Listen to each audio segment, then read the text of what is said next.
I've been thinking about what is killing overlanding, and I think I finally figured it out, and I think it's Jeep owners. Well, not really, I'm just messing with you, but one of the things that I do believe is killing overlanding is you.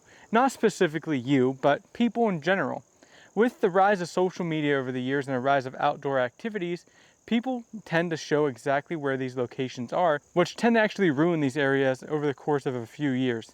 Now, it's not because people are just bad, it's just the increased traffic from people going to these places all around the world does make it bad. Take a look at all the big national parks now, and there's giant lines of traffic trying to get in, and these people don't always treat things the nicest, and that means more garbage and just the area starting to look bad. Not to mention, not everybody in the world has the same respect for nature as you and I do. When I go out camping and overlanding, I try to clean up anything that I see, and I do believe there is something that we can do to help combat the flood of people that are trashing these areas, and that's clean it up yourself.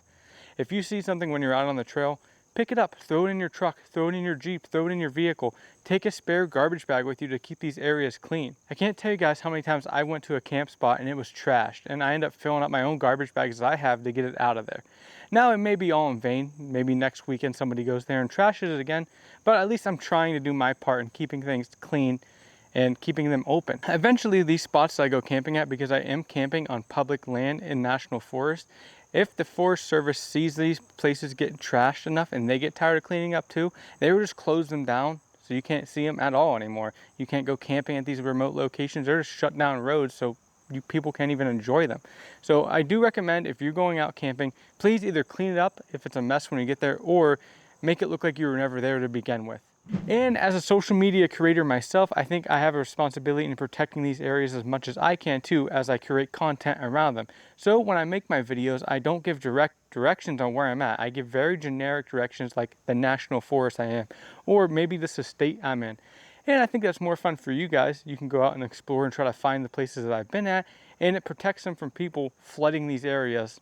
And I think that's very important in keeping things nice. And these areas are public, so I'm not saying don't go use public lands. They're there for a reason, but I'm not gonna sit there and advertise certain locations and let them get ruined. Now, if you have a little bit of common sense, you will be able to find these spots with a little bit of searching online and a little bit of digging and a little bit of information gathering on your end. But just having that barrier there does seem to get some of the people away from checking out these areas. And the common sense thinking around that is, if you're going out of your way and wasting your time to discover information about an area and research something, you probably do have some level of respect for what you're doing and respect for the area, and you're going to keep it nice and clean up things when you go there.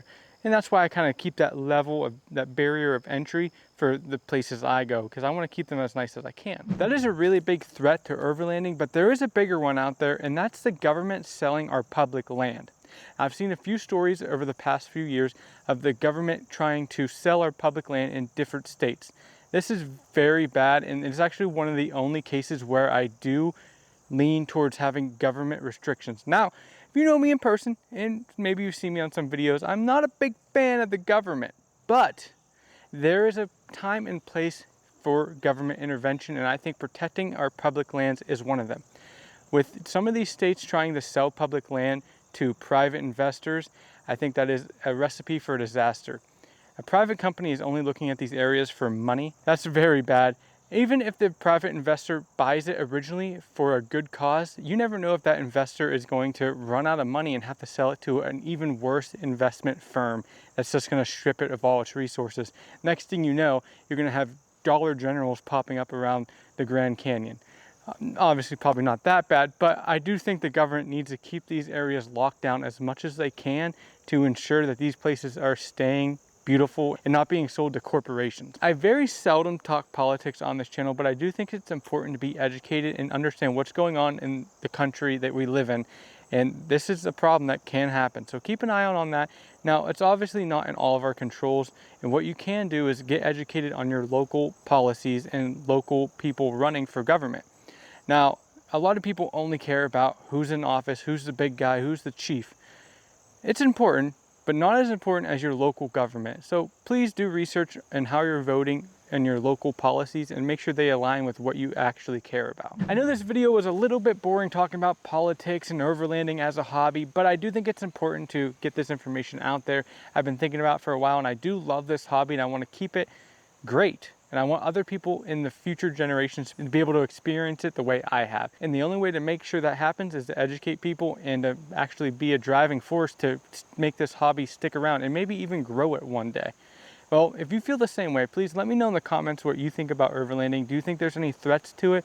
Do you think it's a dying hobby, or do you think it's even growing? I do think it's growing, but we also got to make sure that we aren't losing the space to be able to do it. We can have all these cool products and all this cool equipment and cool trucks, but if there's no public land to really be able to use these vehicles and be able to actually explore, then it's kind of pointless. Don't you agree? So let me know in the comments what you guys think about this. I'd love to hear from you. Please hit that like button, hit the subscribe button. It means a ton to me. We're on the road to 10,000 subscribers, and we're actually, we might be getting there, maybe sometime, especially if you hit the subscribe button. We're getting there one step at a time. Thank you for watching. Check this video out right here. It's very good. I did pretty good on it, and I will see you in the next one.